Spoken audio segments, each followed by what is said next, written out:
Seorang pesara kerajaan kerugian lebih RM500,000 selepas diperdaya sindiket phone scam yang menyamar sebagai pegawai polis dan mendakwa mangsa terbabit dalam siasatan pengubahan wang haram. Ketua Polis Daerah Seberang Perai Tengah Asisten Komisioner Helmi Aris berkata, mangsa mula terpedaya selepas menerima panggilan pada 29 Ogos lalu. Suspek mendakwa wujud satu akaun public bank di Kanga atas nama mangsa yang kononnya digunakan untuk aktiviti pengubahan wang haram.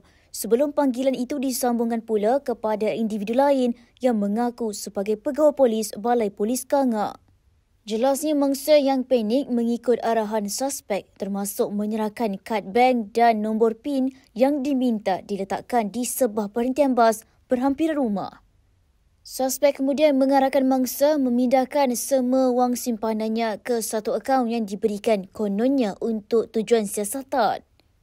Dalam tempoh 3 September hingga 6 Disember, mangsa membuat pindahan berjumlah RM537,058. Mangsa hanya menyedari ditipu selepas membuat semakan pada 6 Disember dan mendapati wangnya telah dikeluarkan secara berperingkat antara 27 November hingga 5 Disember di beberapa bank sekitar Lembah Kelang.